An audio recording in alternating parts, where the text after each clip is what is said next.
په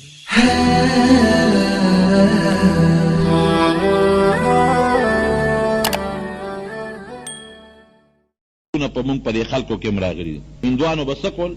هغه رسمونه یې درته ښیم. هندوانو به دا کول، ما په خپله اورېدلي، د مشرانو نه مې اورېدلي چې مړی به شو او کله به یې لمبه و د تختې حلوا به یې پخوله. دا د هندوانو رسم دی. اوس زمونږ خلک هم چې مړی شو لمبه یې تختې حلوا پخوي. چېرته نبي علیه السلام حکم نه دی کړی چې تاسو مړی لمبوئ نو دې خوا په تخته چې دې واچوئ حلوا پخه کړئ.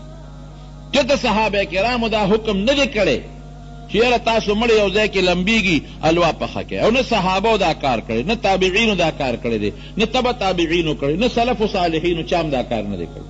خیرات کولی شي، هر وخت کې کولی شي. د خیرات دپاره نه د ځای څه خصوصیت شته او نه د مکان څه خصوصیت شته، هر وخت کې خیراتونه کولی شي. او د تختې دا حلوا چې به دلته پخوله دا د هغه هندوانو رسم په مونږ کې را دننه شوی دی، را ننوتی دی په دې خلکو کې. یا تختې ته به هغوی شمه او ډیوه بلوله چې کوم ځای به یې مړی لمبولو. اوس هم بعضې خلکو کې دا رسم او رواج شته. هلکه وی مړی شو او د تختې هغه کوټه کې ویرانه کې شمه پکې بله کې ډیوه بجلی پکې بلې. هلکه دا ولې؟ وی دا روح دلته راځي نو چې تیارني او رڼۍ وته په دې دومره لویه لاره چې د لویې مقبرې نه راځي نو خیر دی که تیاره ده، خو چې دلته رڼۍ. دا چا ویلی چې روح دلته راځي؟ روح خو نه راځي، دا غلطې خبرې دي. روح یا په سجین کې پروت دی که مردار دی. که مردار دی نو روح په سجین کې پروت دی، او که مردار نه دی نیکبخته دی نو روح په جنت کې پروت دی، روح په علیین کې پروت دی. خدای والی دی چې د دنیا د کړونو نه لاړ علیین ته او جنت ته او بیا تورنګزو ته راځي. پاگل دی. زه یو جنت ته لاړ شم او زه یو خشته باغ ته لاړ شم او زه بیا وایم چې نه زه تورنګزو ته ځم او زه دنیا ته ځم، هغه تورې کوټې ته ځم چې کوم ځای لمبولی شوی یم. خدای والی یم څه. او چې په سجین کې پروت دی او فرشتو نیولی دی او وښکي وله شلی او دا سر وله ټکی، نو هغې یې دې ته پرېږدي چې د لاړ شه د کور لږه د ښځې تماشه به هم وکړي. داسې د خلکو رسمونه رواجونه دي. دا رواجونه دي د خلکو ورونو ګورې. دې رواجونو رسمونو له هېڅ اعتبار نشته. نو دا بعضې رواجونه د هندوانو دلته وو، هغه رسمونه د خلکو د هندوانو سره یو ځای ژوند تېرو، نو هغه رسمونه پکې را دننه شوي دي. دقه رنګې بني اسرائیلو کې دا رسم وردننه و چې د غوا به ډېر احترام کو، قدر به یې کو، ځکه فرعونیانو دا چل کو. نو الله پکې دا حکمت و چې ودرېږه دا غوا لالوم اسم خدای دا مړی جم دی کولی شو. ولې عیسی علیه السلام چې به چف نارې کړه او مړي ته به یې قم باذن الله، نو فوراً به مړی جم دی شو. قرآن شریف کې الله تعالی فرمایي یبرئ الابرص والاکمه ویحیی الموتی باذن الله. چپ پې نارې کړې برګې به هم جوړ شو، چپ پې نارې کړه لون به هم جوړ شو، لون به هم جوړ شو. مونږ څه خبر وګڼې دا بشیر جان به موله بوتلی و چې چپ پې وکړه. خو خیر هغه زمانه کې دی نو دې زمانه کې اوس هغه نشته.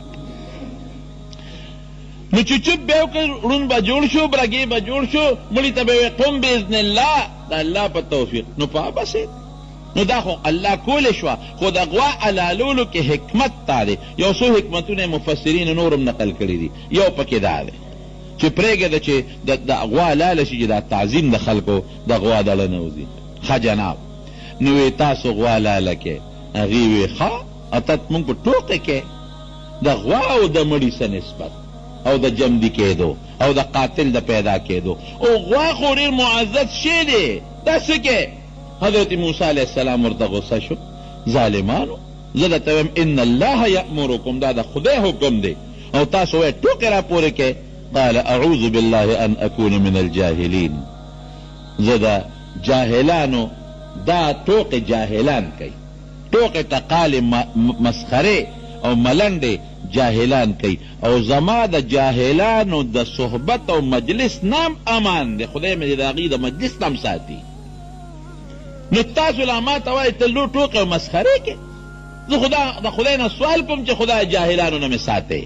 هر وخت د خدای نه درخواست کوم نو چې د جاهلانو ملګرتیا مې نه ده خوښه، هغې سره مې ناسته نه ده خوښه، نو زه به د جهالت خبرې کوم چې څوک د جهالت خبرې کوي هغه ته خو جاهل وایي. زه الله نه پناه نیسم، خدای مې دې داسې نه کړي، الله مې دې داسې نه کړي. بس پوه شو. ظالمانو دا خو د الله حکم دی او دا دونه معجزې م ولیدلې، بیا هم پکې شک او شبهه کوئ.